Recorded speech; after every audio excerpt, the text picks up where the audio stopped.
नमस्कार डॉक्टर पाटकर, ज्योती फाउंडेशन मध्ये आपलं स्वागत आहे. थँक्यू. मी ज्योती नागे देशमाने, अध्यक्ष ज्योती फाउंडेशन. कॅन्सर या नावातच माणसाचं संपूर्ण आयुष्य हलून जातं. अशा आजही त्याला आपण महाभयंकर आजार म्हणून अशा आजारावर भाष्य करण्यासाठी मी आपल्याला आमंत्रित करते. माझा पहिला प्रश्न राहील, कॅन्सर म्हणजे काय? सुंदर प्रश्न. कॅन्सर म्हणजे काय? तर आपल्या शरीरामध्ये पेशी असतात, सगळे सेल्स असतात आणि त्यांची नॉर्मल ग्रोथ असते, वाढ असते, डेव्हलपमेंट असते, एक लाईफ सायकल म्हणतो आपण त्याला. ती जर लाईफ सायकल मध्ये काय गडबड झाली, ज्यामुळे त्या सेलला जो सिग्नल येतो की बाबा आता तुझी वाढ झालेली आहे, आता बंद होऊन जा, आता तुझं वय जे वाढण्याचं होतं ते संपलं, it is time to die, आता तुझ्या मृत्यूची वेळ झाली. हे दर पेशीला एक जेनेटिक कोड असतो, दिलेला असतो. त्या कोड मध्ये जेव्हा गडबड होऊन जाते, लाईफ सायकल मध्ये सेलच्या काय गडबड होऊन जाते, तर या सेलला कळत नाही, ह्या पेशीला कळत नाही की अरे बाबा आपलं आता वाढणं संपलेलं आहे, आता बंद व्हायची गरज आहे. त्या सेलला तो सिग्नल येतच नाही. मग ती सेल आपल्याच तऱ्हेने वाढत राहते विथ नो कोऑर्डिनेशन. दुसऱ्या बाजूच्या सेल्स बरोबर काय, बाजूच्या पेशींबरोबर त्याचं काही घेणं देणंच नसतं आणि ती एक वेगळीशी गाठ बनून जाते. त्याला आपण कॅन्सर म्हणतो. सो इंग्लिशमध्ये ह्याला एक definition, inhomogeneous growth. Inhomogeneous growth of cells म्हणजे काय, बाजूच्या वातावरणाबरोबर काही त्याचं घेणं देणं नसतं. त्या 4-5 सेल जे म्युटेट होतात त्यांचं बाकीच्या आपल्या सेल्सची काही घेणं देणं नाही. ती आपलीच वाढ होत राहते, आपलीच एक वाढ होऊन एक विचित्रशी अशी एक गाठ बनून जाते आणि त्याला आपण कॅन्सर म्हणतो. ट्युमर कॅन्सर मध्ये काय फरक आहे? ग्रेट. सो ट्युमर म्हणजे काय? ट्युमर मध्ये सुद्धा वाढ तर होते, बरोबर. ट्युमर मध्ये सुद्धा गाठ असते, वाढ होते, परंतु दर ट्युमर हा कॅन्सर नसतो. तर फरक हे असतं की जे मी म्हणालो की ते सिग्नल, जे वरतून सेलला सिग्नल येतात की बाबा आता वाढ थांबवा, आता वाढ करू नका, हे सिग्नल ट्युमर मध्ये अजूनही असतात, म्हणून ते बिनाईन असते. ती जी असते, ती जी गाठ असते ती वाढते, परंतु अजूनही तिचं बाजूच्या वातावरणाबरोबर, बाजूच्या एन्व्हायरमेंट बरोबर अजून बोलणं चालू असतं, कॉन्टॅक्ट असतं. ते बाकीच्या सेल्स बरोबर त्याचा कॉन्टॅक्ट असतो की बाबा आपली वाढ होते आहे आणि नियमित प्रमाणे होत नाही आहे, परंतु तरीही अजून अशा परिस्थितीपर्यंत पोहोचली नाही की ती गाठ वाढून आपलीच एक आयुष्य जगते आहे, ती गाठ कुठेतरी रक्तातून पसरते आहे. हे होत नाही कधी एका बिनाईन ट्युमर मध्ये. So all cancers are tumours but not every tumour is a cancer. म्हणजे काय की जर जी गाठ असते ती कॅन्सरच असेल असं नव्हे. माझ्याकडे आता इनफॅक्ट आज सकाळची गोष्ट, एक तरुण बाई आलेली, अतिशय चिंतित होती कारण छातीमध्ये गाठ होती. आता जनरली युजली यंग बायकांमध्ये जेव्हा गाठ येते ना, बऱ्याचदा ती कॅन्सरची नसते, फायब्रोएडिनोमा नावाचा एक प्रकार असतो, ती असण्याचा चान्स बरेच जास्त. एक्झामिन केली, गाठ ऑलमोस्ट 2-2.5 सेंटीमीटरची गाठ होती. एक्झामिन करूनच मी सांगितलं आपण म्हणजे पूर्ण तपासणी करूया, पण तुम्ही टेन्शन घेऊ नका, ही गाठ कॅन्सरची नसते. So that is the difference की दर जी गाठ असते ती कॅन्सर होणे गरजेचं नाही. Tumour is a very broad term. त्याच्या खालती 2 प्रकार येतात, एक बिनाईन, एक कॅन्सर. बिनाईन म्हणजे जी गाठ वाढते आहे परंतु अजूनही अशी अनियमित वाढ होत नाहीये की बाजूच्या वातावरणावर त्याचं कनेक्शन का कॉन्टॅक्ट नाही आहे. ती गाठ वाढून एका जागी थांबणार, ती कधी पसरणार नाही. ही गाठ कधी रक्तातून पसरून लिव्हरमध्ये नाही जाणार, कधी पसरून फेफड्यामध्ये नाही जाणार, ती तिकडच्या तिकडे राहणार आणि एका एंड पर्यंत वाढली त्याच्यानंतर ते थांबून जाणार. त्याच्यात सगळ्यात सोपा एक्झाम्पल देऊ का, तर चरबीची गाठ. ऑलमोस्ट दर मनुष्याच्या शरीरामध्ये कुठे ना कुठे जर हात आला एखादी चरबीची गाठ, it is the most perfect example of a benign tumour. It is known as a lipoma. हे सगळ्यात कॉमन आहे. अक्षरशः आय वुड से 70 का 80% लोकांमध्ये कुठे ना कुठे जर नीट शोधाला तर एक चरबीची गाठ कुठे ना कुठे लागते. तर ही कॅन्सरची गाठ. तसंच every cancerous lesion and every tumour does not mean the same. बरोबर. पण जसं ती गाठ म्हटल्यावर ते चैन पडत नाही, डॉक्टर मध्ये इथे काहीतरी झालंय, बरोबर, आणि मग त्याच्यापुढे ती चेन चालू होते, मग आपण ते बायोप्सी करू वगैरे वगैरे असं. तर मग असं स्पेसिफिक काही साईन नाही का की बाबा हे कॅन्सर आहे? ओके. तर अशा काही गोष्टी आहेत जे आपल्याला सांगू शकतो. आता एक महत्वाचं आहे की you cannot rely on any sign 100%. असं आपण नाही म्हणू शकतो की बाबा हे आहे म्हणजे नक्की 100% कॅन्सर आहे का, हे नसेल तर कॅन्सर नाहीच. That is dangerous. डेंजरस काय, कारण फॉर एव्हरी 100 मधले 80% बाबा जे आहेत ते रूल्स प्रमाणे वाढतात. 20% असे असतात जे आपण म्हणू हे नाही, ही कॅन्सर असेच नसेल पण निघू शकतो. तर फर्स्ट अँड फॉरमोस्ट जर डाऊटफुल असेल तर नेहमीच तुमच्या डॉक्टरांना भेटायला. हॅव्हिंग सेड दॅट, जर तुमची गाठ फार फास्ट वाढते, म्हणजे 2 महिन्यापूर्वी जर तुम्हाला छातीमध्ये एक गाठ लागली आणि म्हटलं की ही 1 सेंटीमीटरची गाठ आहे आणि 2 महिन्यामध्ये डॉक्टर ती आता 1 सेंटीमीटरची 5 सेंटीमीटर झाली, दिस इज अ रेड फ्लॅग. जर तुमची गाठ फार फास्ट वाढते, ती गाठ पूर्वी दुखायची आणि आता दुखायला लागली, त्या गाठ एस्पेशली जर ब्रेस्टच्या इथे असेल आणि त्या गाठीमधनं काय रक्त का काही यायला लागलं, निपलमधनं जर रक्त यायला आणि निपलच्या खालती गाठ असेल, तर हे सगळे रेड फ्लॅग्स आहेत. त्याच्यात सर्वात महत्वाचा रेड फ्लॅग्स आहे, जर गाठ आहे तर गाठ किती वेळामध्ये वाढली. जर तुमची गाठ मागच्या 6 आता एक दोन दिवसापूर्वीची गोष्ट, एक बाई होती, त्यांना पाठीवर मोठीशी गाठ, शी वॉज व्हेरी टेन्स्ड. आजकाल त्या कोरोनाच्या ह्याच्यात I had to do a video consult. So I told her fine, तुम्ही या भेटा, आपण बघू. आणि अतिशय स्ट्रेस्ड आउट होती, ऑलमोस्ट 5-6 सेंटीमीटरची गाठ होती. इथे आली, मी म्हटलं बाबा केव्हापासून आहे, तर हा answer was it's there since 5 years. It's there since 5 years. पण ती आता तिच्या बहिणीला ब्रेस्ट कॅन्सर मध्ये घाबरली, बाबा मला पण आहे. 5 वर्षापासून काही टेन्शन नाही. कॅन्सरस गाठ जी असते ना सहसा 5 वर्षापर्यंत तशाच्या तशी राहणार नाही. So the most important thing is time. जर गाठ आहे तर किती वेळात वाढेल, किती वेळात आहे, हे सर्वात महत्त्वाचं. Time duration matters the most. ही एक आपल्याला क्लिअर साइन आहे. जर तुमची गाठ आहे, गेल्या 5 वर्षापासून आहे, टेन्शन घेऊ नका. पण जर तुमची गाठ आहे आणि गेल्या 2 महिन्यामध्ये ती डबल झाली आहे किंवा ट्रिपल झाली आहे, लगेच डॉक्टरकडे. That is one of the red flags. म्हणजे थोडक्यात आपण असं म्हणू शकतो की जी गाठ कॅन्सरची आहे तिची ग्रोथ फास्ट आहे. ऍब्सोल्युटली. आणि जर तिला ग्रोथ नाहीये तर चान्स कमी कमी. पण जसं मी म्हटलं, बाबा टेन्शन आहे डोक्यामध्ये, best is always to go and visit the doctor. Exactly, बरोबर. दुसरी गोष्ट, बरेच वेळा असं म्हटलं जातं किंवा त्याच्या जाहिराती पण येतात की स्मोक करू नका, टोबॅको खाऊ नका, अल्कोहोल इंटेक नको, एक्सेट्रा एक्सेट्रा. मोस्टली आजही भारतामध्ये बायकांना ऍडिक्शन असण्याचं पर्सेंटेज फारच कमी आहे. तरी सुद्धा बायकांमध्ये कम्पेअर्ड टू मेल कॅन्सरचं प्रमाण जास्ती काय, तेही ब्रेस्ट कॅन्सरचं का जास्त? 2 गोष्टी. पहिल्या तर खरं सांगतो, मी बीजे मेडिकल मधनं केलं, मी अहमदाबादला होतो. बायकांमध्ये तंबाखूचा प्रकार कमी होतो, वापर कमी होतो, हे अतिशय खरं पण नाही. I am not saying it is completely false. You are right, पुरुषांपेक्षा तर नक्कीच कमी आहे. पण खेड्या गावांमध्ये अक्षरशः मला अजून माझे रेसिडेन्सीचे दिवस आठवतात. मला माझ्या गाईडनी ओरडलेलं, माझे एक गुरु होते त्यांनी. कारण मी एक म्हातारीशी आजी होती. आमच्या इथे असं एक सिंपल असतं, कुठलाही कॅन्सरचा पेशंट आला तर व्यसनाची हिस्ट्री घेतलीच पाहिजे, 100%. बाई असो पुरुष असो. तर मी एक ऑलमोस्ट शी वॉज 70 वर्षाची आजी होती. मी विचारलं नाही, मी म्हणाला 70 वर्षाची आजी कुठे, तिला विचार. मला पण विचारायला म्हणा, तंबाखू खातेस का, दारू घेतेस का. मला मास्टर समोर बसतेस. मास्टर म्हणाले तू विचारलंस का. मी म्हटलं नाही, काय त्याला माहिती होतं, समोर बसलो होतं, मास्टरांना माहिती होतं ना. विचारलं. मग मी असं विचारल्यानंतर आजी म्हणाली, हो गेल्या 30 वर्षापासून दर दिवशी रात्री घेऊन बसते. So this is a very wrong. In fact आपल्या अर्बन एरियाज मध्ये मी म्हणेन yes, women tend to have cigarettes more. The higher class जे काय असेल, maybe cigarette smoking is common. पण हे गुटखा आणि तंबाखू ना, तुम्ही जर खेड्यागावात गेला, यू विल बी सरप्राइज की किती बायका गुटखा आणि तंबाखू घेतात. It is not as low as you would see. This is what I learn. आपल्याला एक डोक्यामध्ये असतं की बाबा पुरुष म्हणजेच काही गोष्टी आणि स्त्रिया करतच नाही, तर असं नव्हे. पहिलं having said that, yes you are right, बायकांमध्ये हा कॅन्सरचा प्रकार वाढतच जातो. ब्रेस्ट आणि cervical cancer is the leading. आपण इनफॅक्ट सर्वायकल कॅन्सर अख्ख्या दुनियामध्ये सगळ्यात जास्त केसेस पाहतात आणि ब्रेस्ट कॅन्सर सुद्धा. आणि दिस आर व्हेरी इम्पॉर्टंट, कारण ह्या दोन्ही कॅन्सर्सना प्रिव्हेंट करता येईल. Okay, so they are prevent करता येईल. ही फार महत्वाची गोष्ट आहे.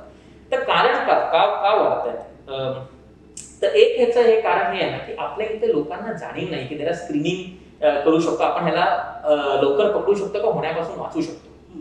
हा एक मुख्य कारण आहे ह्याचं. जसं मी म्हटलं की एक आहे बाबा ऍडिक्शन सुद्धा होतं. दुसरं महत्वाचं कारण बायकांमध्ये इज ओबेसिटी. बऱ्याच जणांना कल्पना नाहीये की the 3 most important causes of cancer he smoking, tobacco, हे आपल्याला माहिती आहे, त्याच्याबद्दल काही डाऊट असतो. But the second most important reason for causing cancer, most important reason बरं का, directly coming after smoking and tobacco, is वजन, इज ओबेसिटी. ओबेसिटीमुळे काय होतं, आपलं जसं वजन वाढतं ना, आपला BMI जसा वाढतो, तसा आपल्या शरीरामध्ये एक पदार्थ असतो, एक हार्मोन असतो, ज्याचं नाव आहे इन्सुलिन. जसं आपलं वजन वाढतं, आपल्याला इन्सुलिन रेझिस्टन्स होतो. आणि त्याला इनफॅक्ट अख्खा सिंड्रोम आहे, त्याला आपण मेटाबॉलिक एक्स सिंड्रोम म्हणतो. त्या इन्सुलिन रेझिस्टन्समुळे आपल्याला हार्टचे प्रॉब्लेम होतात, त्या इन्सुलिन रेझिस्टन्समुळे डायबिटीज होतं, त्या इन्सुलिनमुळे आपलं कोलेस्ट्रॉल वाढतं, त्याच्यामुळे BP वाढतं. तसंच आता भरपूर शोध झाला याच्यामध्ये, भरपूर शोध. आणि हे क्लिअर कळलेलं आहे की डायटरी फॅक्टर्स आणि इन्सुलिन रेझिस्टन्स आणि ओबेसिटीमुळे women are predispose to cancer. आणि आपल्या इकडे आता बायकांचं वजन इन जनरल, ओबेसिटी आपल्या देशामध्ये वाढत, जसं आपलं ऍडव्हान्स होतोय, देश जास्त प्रगती करतो, obesity has increase. That is one of the reasons why cancer has increase in women.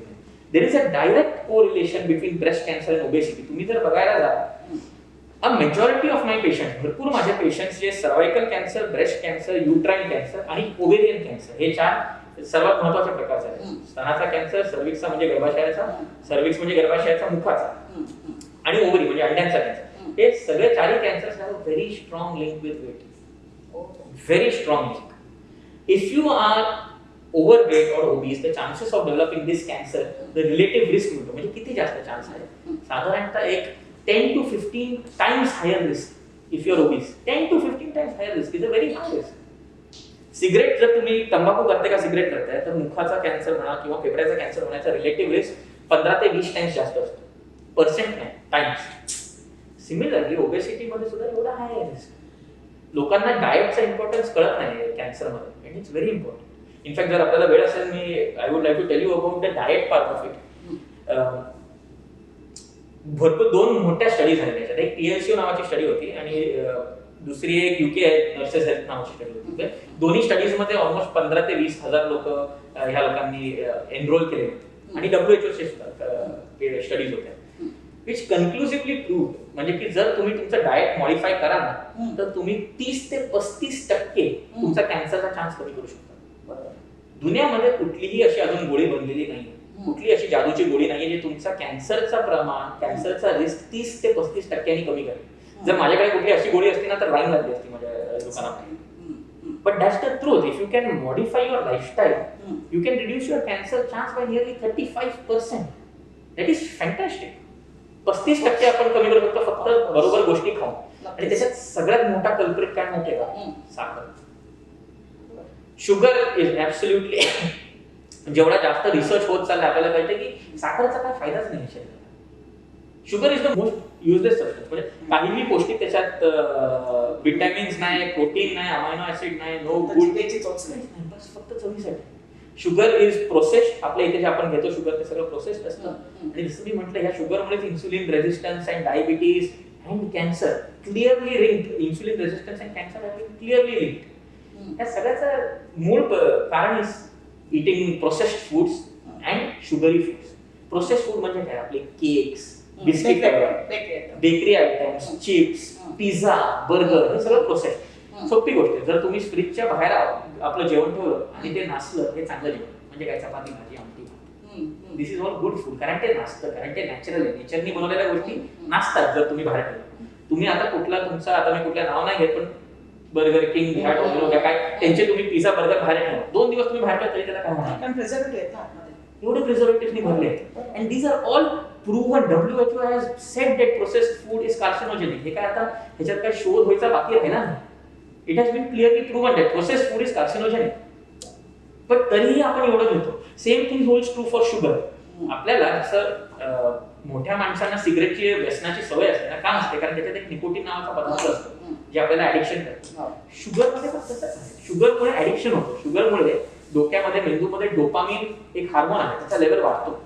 त्याला आपण शुगर रश म्हणतो. लहान पोळं शाखर खाल्ल्यावर वेड्यासाठी पळत असतात, त्याला शुगर रश म्हणतो आपण. That is because they develop an addiction. डोपामिनचा लेवल वाढतो आणि मग शुगर बंद केली की मग तो डोपामिन लेवल परत कमी होतो, हार्मोन लेवल डोक्यामध्ये. आणि मग परत ते क्रेविंग होतं. जसं एखाद्या माणसाला दिसायला सिगरेटचं व्यसन असतं, 2 दिवस सिगरेट नाही फुटलं, तिसऱ्या दिवशी इरिटेबल होऊन जात होतं, चिडचिड होते. It's the same thing. It is an addiction. Sugar is an addiction. It is been scientifically proven. Dopamine surge होतो आणि जेव्हा तुम्ही साखर कमी करता तर ते बंद होतं. आणि आपल्याला आता अशा स्थितीवर आलं की आपल्या लहान पोरांना आपण by default it is like a treat. चांगलं काम केलं, होमवर्क कमी केलं, चॉकलेट, बरोबर केलं, चॉकलेट देतो. घरी टायमर आला, खेळण्यात काय चांगलं झालं, काय झालं, आईस्क्रीम देतो. सो आपल्याला आता ते एक रिवॉर्ड सिस्टम झाली आहे शुगर. म्हणजे व्हेरी बॅड. You know. आता एक विचार प्रश्न असा आहे डॉक्टर, कॅन्सरचा शोध कधी लागला? अच्छा, इंटरेस्टिंग क्वेश्चन. कधी लागला? तर मग तुम्हाला कॅन्सर असं हा जरा कॅन्सर आहे आपल्या कधी लक्षात आलं? बरोबर. तर तुम्हाला याचं उत्तर जरा विचित्र वाटेल मी जे म्हणणार आहे, पण साधारणतः डायनासॉर्स कधी आले पृथ्वीवर माहिती का? 64 मिलियन इयर, साधारणतः 60 लाख वर्षापूर्वी डायनासॉर आले पृथ्वीवर. बरोबर. तर असं आहे की आपल्याला सगळ्यात पूर्वी कसं कळलं, म्हणजे सगळ्यात पहिले जर तुम्हाला विचारलं प्राणी कोणते ज्याला कॅन्सर झाला तर हे डायनासॉर होते. आपले जे आर्किओलॉजिस्ट असतात ना, ते एक्सकावेशन करतात, म्हणजे हड्डी काढतात. मला ती मराठी शब्द माहित नाही. पण हे हड्डीज जे आपले एक्सकॅव्हेट करतात त्यांना कळलं की ह्याच्यातले काही असे डायनासोर होते जे ऑस्टिओसार्कोमा नावाच्या बोन ट्युमर निघले, बोन कॅन्सर. तर कॅन्सर हा रोग खूप खूप काळापासून, खूप मनुष्य पृथ्वीवर यायच्या पूर्वीपासून कॅन्सर आहे. बरोबर आहे, हे तर आपल्याला आता कळलं. बरोबर. आणि मनुष्य जाण्याच्या भरपूर वर्षानंतर सुद्धा कॅन्सर इथे राहणार आहे.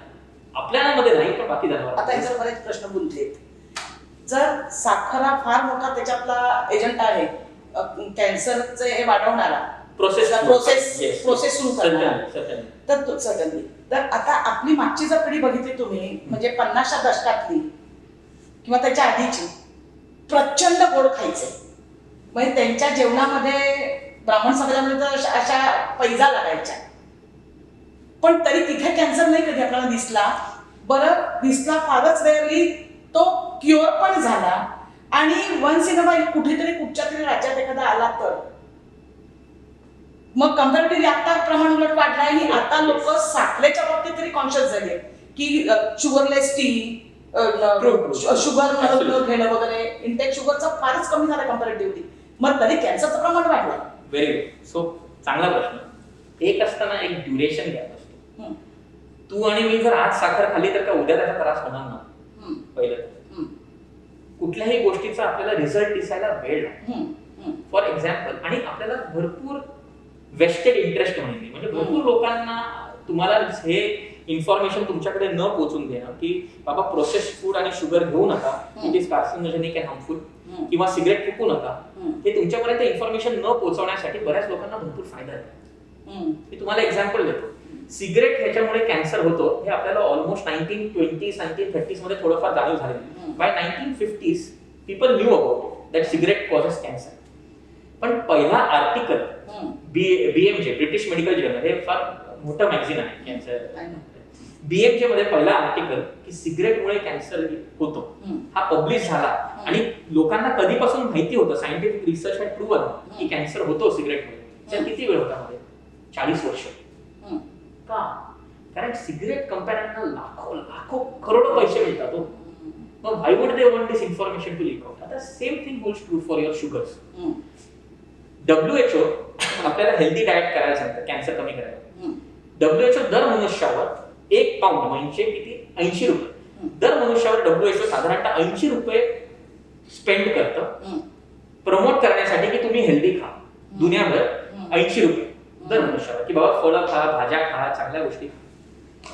फास्ट फूड इंडस्ट्री म्हणजे प्रोसेस्ड फूड किती रुपये स्पेंड करता ऍडव्हर्टाइजमेंट मध्ये? WHO 80 रुपये करतो बरं का दर मनुष्यावर. 500 पाऊंड म्हणजे किती? 40,000. कशी कॉम्पीट करणार? 40,000 रुपये फास्ट फूड इंडस्ट्री दर मनुष्यावर स्पेंड करते. तुम्ही बाहेर पडा आता. तुम्ही बाहेर पडला तर तुम्हाला सगळ्यात पहिला कोक दिसेल, पेप्सीचं दुकान दिसेल, तुम्हाला बर्गर दिसेल, चिप्स दिसेल, पण तुम्हाला फळवाला दिसायला तुम्हाला अजून 10 महिने चालेल. बरोबर? तो हा फरक झाला आता. युअर क्वेश्चन की बाबा मग कॅन्सर वाढतोय का आपण साखर कमी केली चालू करा? आपण आता साखर कमी केली चालू करा. तुम्हाला ह्याचे रिझल्ट दिसायला you have to wait for those repercussions. आणि तू आणि मी म्हणतो आपण साखर कमी केली, सगळ्यांनी साखर कमी केली नाहीये. आणि obesity is on the rise. कारण इन्स्टेड ऑफ शुगर त्यांनी दुसऱ्या गोष्टी वाढवल्या की कामाचा जो पॅटर्न आहे तो कॉम्प्युटरवर आहे सगळा, त्यामुळे बसून काम आहे. आणि असा एक बर्गर, तिथे एक कोल्ड्रिंक, इकडे काम. Perfect. So your lifestyle has become more sedentary. आपण बसून असतो दिवसभर बसून. आता मी अख्खा दिवस काय केलं आहे? मी म्हणेन मी खूप काम केलं. मी अख्ख्या दिवसामध्ये एका खुर्चीवर बसून पेशंटला बघतो. पण माझे जे दादा परदादा होते they used to work in fields, so they used to burn off calories. तर हे खरं आहे की बाबा साखरेचं प्रमाण एखाद्या वेळेस थोडाफार कमी झालं असेल, but all in all obesity is increasing. भारतामध्ये obesity has increased.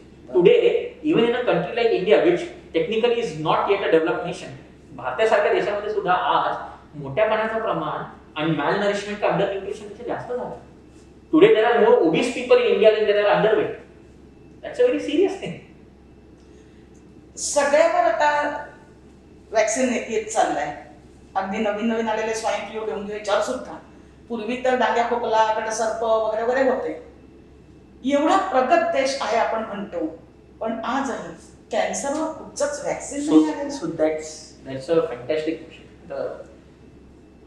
जसं मी तुम्हाला आय थिंक स्टार्टिंगच्या इंटरव्ह्यूमध्ये आपण बोललो ना की सर्वायकल कॅन्सर भारतामध्ये दुनियातला सगळ्यात जास्त प्रमाण भारतात. We have the highest number of cervical cancer patients in the world. आणि मी हे बोललो की हा हायली क्युरेटिव्ह आहे. मी बोललो प्रिव्हेंट करू शकतो आपण. तर ह्याचं एक खूप फार इंटरेस्टिंग सांगतो तुम्हाला. सर्वायकल कॅन्सर हा एका व्हायरसमुळे होतो. त्या व्हायरसचं नाव आहे HPV, human papilloma virus. 99% of all cervical cancer, cervix म्हणजे गर्भाशयाचं मुख, 99% सगळे सर्वायकल कॅन्सर जे आहेत ते ह्या व्हायरसमुळेच होतात. आणि ह्याच्या अगेन्स्ट वॅक्सिन आहे. ह्याच्या अगेन्स्ट वॅक्सिन आहे. भारत आय थिंक दुनियामध्ये साधारणतः माझ्या मते 180 देश आहेत, 180 रफली. 70 देशांमध्ये हे वॅक्सिन नॅशनल इम्युनायझेशन प्रोग्राम मध्ये आहे. म्हणजे पोलिओ, मिझेल्स, डिप्थेरिया जसं आपण वॅक्सिन घेतो तसं सर्वायकल कॅन्सरचं वॅक्सिनेशन आहे. HPV वॅक्सिन म्हणतात त्याला. ओके, बायव्हॅलेंट आणि क्वाड्रिव्हॅलेंट प्रकार असतो त्याचा. हे वॅक्सिन दुनियामधल्या 70 देशांमध्ये आहे. भारतामध्ये सर्वायकल कॅन्सरचं प्रमाण सगळ्यात जास्त असून सुद्धा आपल्या देशामध्ये cervical vaccine national immunisation programme मध्ये नाही आहे. कारण I wish I could give you the answer for it, but this is the truth. It is not. एक सर्वायकल वॅक्सिनचे काही असे अजून प्रश्न आहेत ज्याची उत्तरं द्यायची, जसं की एफिकसी किती, काय टॉक्सिसिटीचा साईड इफेक्ट प्रोफाईल काय. But having sed all that, आपण बाकी आपलं कारण न करण्यासाठी हे नाही आहे की आपण त्याच्यावर भरपूर शोध केला आणि डिसाईड केला की हे वॅक्सिन नको करू. आपण केलंच नाही. सर्वायकल कॅन्सर वॅक्सिनेशनमुळे, आणि त्याला एक स्क्रीनिंग प्रोग्राम आहे. स्क्रीनिंग प्रोग्राम म्हणजे पॅप्समियर, आपण ऐकलं असेल. पॅप्समियर आणि सर्वायकल वॅक्सिन ह्या दोन्हीमुळे डेव्हलप नेशन्स मध्ये 90% सर्वायकल कॅन्सरचा इन्सिडेन्स कमी झाला. 90%. सर्वायकल कॅन्सरची ट्रीटमेंट मध्ये ना भरपूर गोष्टी करायला लागतात. ऑपरेशन असतं, रेडिएशन असतं, किमो असतो, आणि खरोखर सांगतोय मिटतो पण त्रास होतो. हे सगळं ना सोपं नसतं. हे रेडिएशन घेणं आणि सर्जरी करणं म्हणायला सोपं वाटतं, पण मी बघितलं पेशंटचे काय हाल होते. बरोबर, आयुष्य वाचवण्यासाठी करायला लागतं. But you can prevent this by 90%. आणि आपण दुनियामध्ये सगळ्यात जास्त सर्वायकल कॅन्सर आपल्या देशात आहे, आणि आपल्याकडे वॅक्सिनेशन प्रोग्रामही नाही केलाय आपण, आणि आपण पॅप्समियर पण रुटीन बेसिसवर करत नाही. का नाही? याचं काय कारण आहे? कठीण आहे. Awareness. I think the answer is awareness. ऐका, आता तुम्ही म्हणे की तो एक हे आहे, काय म्हणायचं त्याला, कशामुळे होतो सर्वायकल कॅन्सर, तर तो कुठून येतो, ते डेव्हलप कुठून होतो? सो जसं मी तुला म्हटलं की व्हायरस आहे, ह्युमन पॅपिलोमा व्हायरस. हा व्हायरस आपल्या वातावरणात भरपूर वाटतं. आपला जसं की कोविड चालू आहे, तो व्हायरसच प्रिव्हेंट व्हायला आपण काही करू शकत नाही. ते आपण जे वॅक्सिन देतोय ना, हे व्हायरस प्रिव्हेंट करण्यासाठीच आहे. वॅक्सिन न घेता आपण नॅचरल वेनी you cannot. So I tell you why you cannot. Because it does not spread through aerosol. म्हणजे जसं फॉर दॅट मॅटर, जसं आपलं सर्दी जुकाम किंवा आता कोविडचा एरा चालला, इट स्प्रेड थ्रू एरोसॉल. म्हणून आपण सगळे मास्क घालून we are taking precautions. This HPV vaccine जे आहे ना, it spreads through sexual contact. But it is by default majoritily present in all young woman once they become sexually active. हा virus असतोच. Because it is a very common virus of the urogenital type. Madam, आपली जर शरीर आहे ना, त्याच्यामध्ये हजारो लाखो जंतू आहेत, हजारो लाखो जंतू. आणि हे जंतूंचं खूप चांगलं काम आहे. त्यांचं काय काय काय त्यांना गोष्टी जे आपल्याला शरीराला खूप गरजेच्या आहेत. जसं आपल्या GI ट्रॅक्ट मध्ये, आपल्या आतडीमध्ये, कोलॉनमध्ये बॅक्टेरिया आहे. ते बॅक्टेरिया फूडला डायजेस्ट करतात, ते एन्झाईम्स काढतात, ते व्हिटॅमिन K बनवतात. आपल्या शरीराला व्हिटॅमिन K बनवता येत नाही. जर आपल्या आतडीमधले बॅक्टेरिया मरून गेले तर आपल्याला व्हिटॅमिन Kच नाही बनवता येत. So there are a lot of viruses and bacteria which are present in our body. There are, in fact, in terms of numbers, it's in lakhs. They are always maintaining a symbiosis. So that is असं आपण त्यांना कधी गायब नाही करू शकत. आपल्याला फक्त हे समजायचं आहे की बाबा कुठले व्हायरस आपल्या हानिकारक आहेत आणि कुठले आपल्या फायद्याचे आहेत. You cannot eliminate. आपण एका व्हायरसला तुम्ही म्हटलं की ह्या व्हायरसला एलिमिनेट का नाही करू शकत, तर एलिमिनेट करणं पॉसिबल नाही. कारण 2 रिझन्स. जसं निसर्गाने आपल्याला मनुष्याला या धर्तीवर जगण्याचा हक्क दिलाय, तसंच तो व्हायरस सुद्धा जगतोय. निसर्ग काय कोणाला पार्शल का कोणाला फेवर नाही करत. So if you try to eliminate a species, it will get very difficult. आपण ह्या आता कोरोना व्हायरसच्या ह्याच्यात का आलो? कारण आपण निसर्गाच्या काही अशा गोष्टी केल्या जे निसर्गाला आवडलेल्या नाही. काही असे प्राणी जनावर खातो जे निसर्गाला आवडलेलं नाही, आणि काही झाडं कापणं, डिफॉरेस्टेशन जे करतोय, त्याच्यामुळे जे व्हायरसेस जंगलमध्ये लपून होते बॅट्स मध्ये, ते जम्प करून आपल्या स्पीसीज मध्ये आले. It's like that. You cannot eliminate species. You cannot eliminate the virus. Okay. That's not so easy. Okay. आता त्याच्यावर जी रेडिएशन दिले जातात बरं करण्यासाठी, त्याला किमो दिली जाते. बरेच वेळा पाहिलाय यांनी आयुष्य वाढवण्यासाठी आपण हे करतोय, पण एकदा तुम्ही किमो दिली की काही दिवस तो इतका म्हणजे त्रस्त असतो पेशंट, खूप त्रास होतो. त्यातनं जरा पुढे रिलॅक्स होतं असं वाटलं तिथपर्यंत दुसऱ्या किमोची वेळ येते. ह्याने आयुष्य वाटतं की it's a very interesting question. Quality of life बोलतात अँड आय अंडरस्टँड इट्स. कधीतरी मला सुद्धा बघून वाटतं की हे काय चाललंय कसं काय. पण मग मी जेव्हा फॉलोअप मध्ये या पेशंटना बघतो ना, म्हणजे ज्यांचं संपून गेलं असतं, तेव्हा मला फार छान, कारण तेव्हा त्या पेशंटलाही त्याची आठवण नसते की मला करताना काय त्रास झालेला. त्याला फक्त एवढं माहिती असते की त्याचा आता रिपोर्ट म्हणतो की कॅन्सर भेटला. तर मी तुम्हाला एक एक्झाम्पल देतो. एक माझ्याकडे 14 वर्षाचा पोरगा होता, हॉजकिन्स लिम्फोमा, ठीक आहे, आणि त्याचा हाय स्टेज होता, 3रा स्टेज पर्यंत गेलेला, आणि त्याला दरवेळेला किमोचा भरपूर त्रास होता. त्याला 12 सायकल केलेल्या, 12 सायकल किमोची दर 15-15 दिवसांनी, आणि अक्षरशः दर सायकलच्या नंतर हालत डाऊन असायची, 2 दिवस मी त्याला ऍडमिट करायला लागायचं, अशी स्थिती. 13-14 वर्षाचा पोरगा. But today he is cure. Today he has now gone to that point, he is join back his school. आता तर काय स्कूलचं, but join back his school, he is doing fine, खेळतोय वेळतोय, क्रिकेट फुटबॉल सगळं चालू. मला इव्हन असाच भेटत असतो म्हणून. So that is the difference. I agree की ट्रीटमेंट इज नॉट इझी, पण हा रोगही तसा आहे. कॅन्सर म्हणजे आपल्याला it's not like treating malaria का डेंग्यू की बाबा त्याला सलाईन लाव, हे लाव, थोडंफार इंजेक्शन देऊन. जोरदार रोग आहे, इलाज पण जोरदार आहे, पण जे सक्सेस होऊन बाहेर पडतात ना शेवटी, they are cured and that is worth it. Life सेव्हिंगचा सक्सेस रेट किती आहे कॅन्सरमध्ये, कुठच्याही कॅन्सरमध्ये? Good question, but it depends cancer to cancer. Breast cancer excellent survival, excellent. Lung cancer आता अशा स्थितीमध्ये आपण पोहोचलोय ना, कारण आज again coming back to it, chemotherapy toxic आहे हे खरं आहे, पण आता आपल्याला किमोथेरपीला सुद्धा ऑप्शन झाले. आता किमोथेरपीच्या जागी मॉलिक्युलर टार्गेटेड थेरपी आहे, इम्युनोथेरपी आहे, and they have minimal toxicity. If you have to आपल्याला बरोबर पेशंट शोधला पाहिजे ज्याला टार्गेटेड म्युटेशन ऍप्लिकेबल आहे.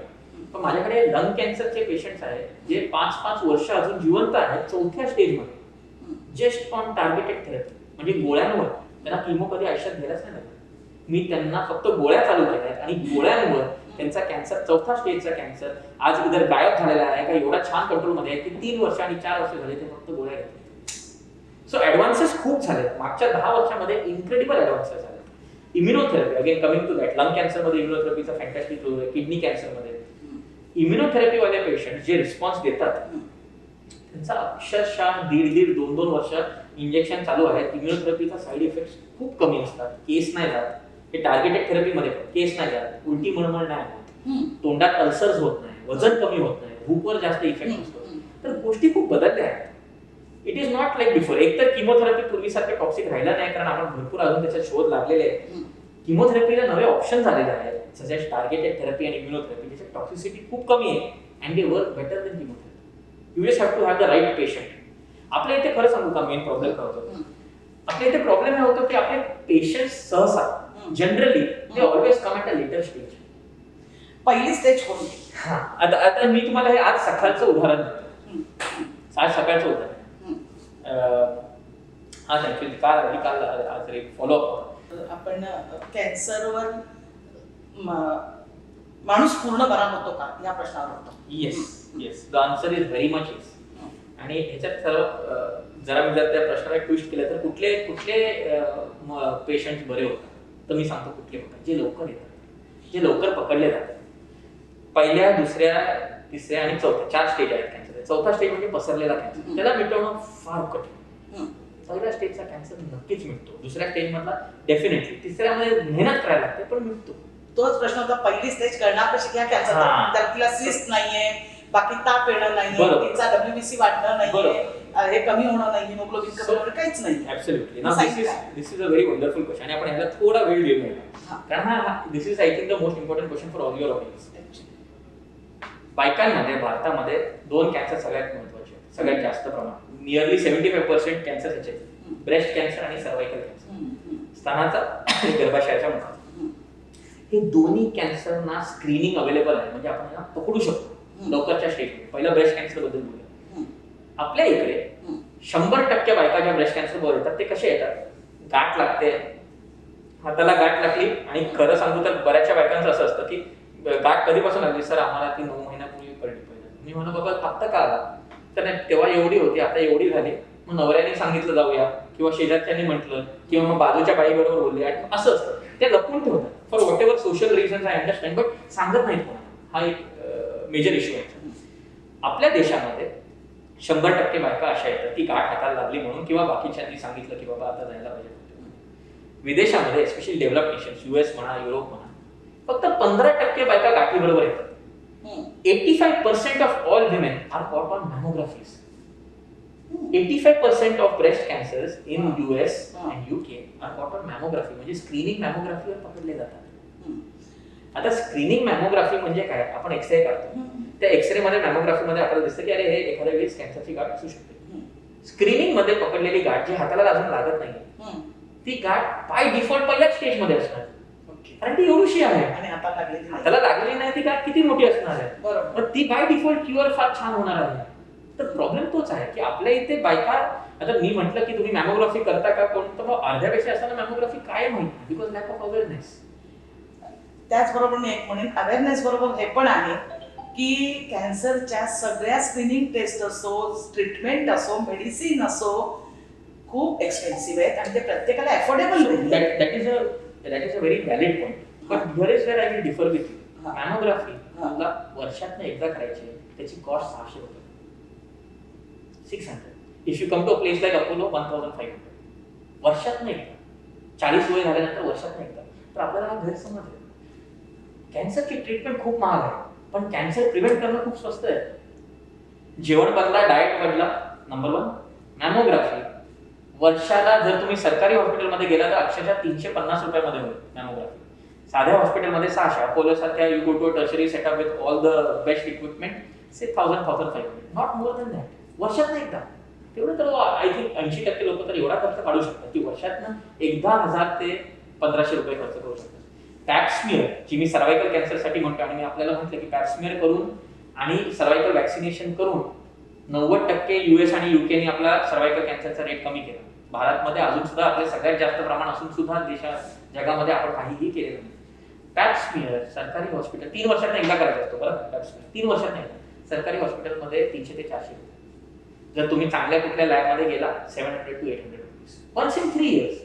So this you cannot say is because people can't afford. हे खर्चामुळे नाही, हे कॉस्टमुळे नाही. हो, ब्रेस्ट कॅन्सरची सर्जरी खूप महाग आहे. रेडिएशन करणं लाखोमध्ये खर्च होऊ शकतो, किमोथेरपी लावणं आपल्याला परत लाखोमध्ये खर्च. पण मी ते गोष्टी बोलतच नाही.